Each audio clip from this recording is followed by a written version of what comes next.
Et, pour l'instant, ça a payé. Hein. Il a mis une petite fessée à bonus tout à l'heure. Après, Christy, on sait que ça les frame, on sait que c'est agressif. Ouais, je veux pas être mauvaise langue, mais je suis pas persuadé que Sanaïs arrivera à faire quelque chose contre Jamie. C'est quand même un mec qui a énormément travaillé ces derniers temps et qui s'entraîne avec Gagball. Hein, donc forcément, en termes de niveau, ça aide. Gagball, je l'affrontais tout à l'heure, il pardonne rien. Il contre tout à l'œil, tout ce qui est contrable à l'œil, il fait. La première enseignement, Sanaïs ne se escape pas. Ce qui veut dire qu'elle va prendre Taro parce que Rig a énormément de phases avec des sit-down stun qui mènent à des critical bursts. Et voilà. Ouais, je pense que là, je pense que c'était le round où il l'a testé un peu. Comment elle joue. Bon après Christy, tu peux toujours mettre des petits coups de match-up si elle est là. Hein. Ouais. Tu peux toujours aller des kilos, des petits mid, tu varies, tu mixes. Il a fait la même conclusion que moi, hein, si Jamie, c'est-à-dire je vais balancer du sit-down stun et derrière je vais avoir de la garantie. C'est gratuit. Allez. Rien de la garantie. Rien de mieux que la garantie, surtout dans un jeu comme DOA. Ah là là là là. Ah oui, la phase complète. Il cripple pas hein, d'ailleurs, il a une grosse exé. Il a une grosse exé quoi. Là ça fait sur les 2 rounds, il a sorti 4 phases comme ça. Pas une cripple quoi. Ouais, et finalement c'est pas si commun que ça parce qu'on voit que même les anciens joueurs. Même Gagball il faut cripple. Ouais. Même Gagball. Les mecs comme Kai tout ça donc. Ouais. Christy qui capitalise pas. Voilà, c'est parti qui régale. Bon, c'est simple, à chaque fois qu'il ouvre, il enlève 150, donc en général, il le fait 2 fois par round et puis c'est bon. 2 décisions, merci, au revoir. C'est toujours pareil. Hein. T'affrontes quelqu'un qui connaît pas le match-up, qui te escape pas, c'est le combo magique où tu sais que tu vas prendre des barres dans le jeu. Puis Rick, c'est des gars quoi. Rick, c'est. Ah oui. Le perso est orienté offensif, donc oui. Une fois qu'il t'ouvre, tu sais que c'est terminé quoi. Il a une shop launcher qui fait 102. La petite phase tendue un peu entre les deux. Ouais, oui, évidemment. Voilà. C'est là où on voit que ça fait la diff d'expérience, de garder, de pas paniquer. Ouais. Parce qu'il aurait pu tenter quelque chose, il a gardé 5 coups, il a puni derrière. Globalement, je pense que c'est une mauvaise idée de finir ces strings de coups contre des joueurs comme Gagball, comme Jamie, comme Lucardo. Tu le sais que rien laisser passer et qu'ils vont punir. Donc, faut le faire une fois sur 8, histoire de dire c'est vrai, ça peut être un main game, mais il faut le faire avec parcimonie. Parce que le gars il va contrer cette fois sur 8 et puis peut-être qu'une fois ça va passer et tu vas mettre la stun. Exactement. Et tu vas relancer ta phase. Donc c'est reparti. Il y a eu du counter pick. Ça a hésité, mais j'ai pas eu le temps d'analyser vraiment s'il y a eu du counter pick ou pas. Jamie qui est serein. C'est marrant parce que c'est un mec qui a pas non plus énormément d'expérience en tournoi, mais qui a pas. L'environnement, il a l'air de s'en foutre complètement, ce qui est une bonne chose et ce qui est top pour un jeune joueur de tournoi. C'est son combien? C'est la deuxième? C'est la 3e fois là. Il a fait la Winter et il a fait la Rov 3. À la Winter, il a fait 4ème, ce qui est une énorme perf.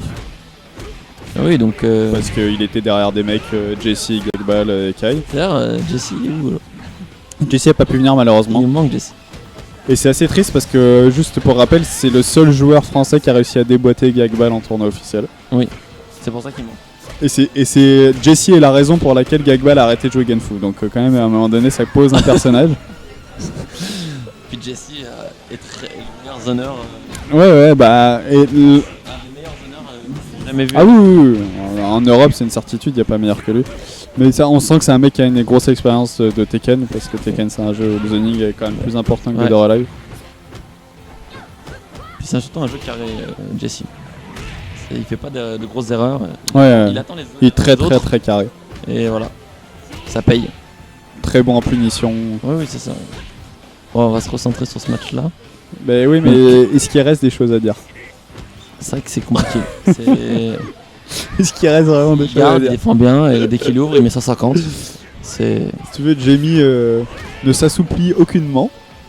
Non, il continue à jouer son jeu, il panique pas. Il tente pas de jeu plus compliqué, il joue... De toute façon, si Sanaïs continue à faire des trucs punissables, elle va continuer à prendre cher. Surtout que je pense qu'il a déjà affronté la critique de Gagball et il doit être habitué à des grosses critiques. Ouais, là globalement il domine dans tous les secteurs de jeu, hein. Que ce soit défense, à mi-distance, que ce soit dans la punition, que ce soit dans le mix à partir du moment où il a trouvé le stun. C'est peut-être le moment de counter-piquer, hein. Là je pense que... Bah quoi d'autre en même temps de toute façon, à part jouer sur le match-up, elle peut jouer sur rien d'autre. Hein. C'est vrai. C'est méchant de comme ça, mais en même temps c'est un peu la réalité. On va voir si ça counter-pique, ça hésite. Le conseil de Kai peut-être. Tu crois que ça peut payer?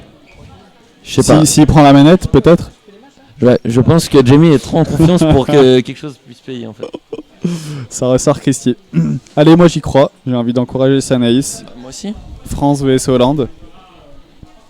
Schneider contre Benzema. À un moment donné, faut s'imposer. Ouais. Schneider qui n'a pas eu le ballon d'or, hein. Peut-être que c'est peut-être la même pour Jamie. Il mérite mais il l'aura pas. Qui sait. Allez. On se ressent sur le match. Alors, je pense que le conseil de Kai c'était utilise ta stance. C'est un couteau suisse, elle peut tout faire, donc hésite pas à la piffer.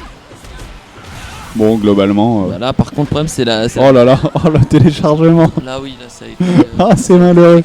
J'ai plus envie de voir ça, Olivier. Tu peux finir de commenter le match tout seul, s'il te plaît, là, ça me fait mal aux yeux. Ça pique. Le problème, c'est la phase défensive surtout. Là, elle connaît pas de match-up, j'ai l'impression, et elle prend tout. Ouais. Il y a des moments, il y a des choses qui sont contrables à l'œil, on peut faire quand même quelque chose contre lui. Il lui fait tout. Ah oui, bien sûr qu'on peut faire des choses contre lui. Tout à l'heure, il y a quand même de la place. Hein, c'est le double excellent. J'ai envie d'en voir 3 juste pour. For the LOLs. Ah non, c'est une balle qui est passée. Ah, on en est là quoi. Elle a ouvert.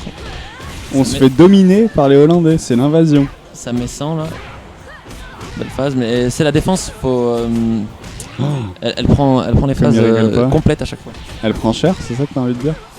Un petit peu, on peut dire ça comme ça. Bah, ce bien, c'est qu'il cherche même pas à faire du stun to launch pour se garantir des dégâts. Non, il va jusqu'au bout de son stun, il va à level 3, il launch et puis il cale un petit 130 derrière. Même pas, mais ça passe, donc pourquoi changer? Ça va chercher le launcher tout de suite. Ouais, le launcher tout de suite, ça c'est quand même une chose. Gros match de King Jamie. J'ai envie de dire, ce match c'est une déclaration. Une déclaration de guerre.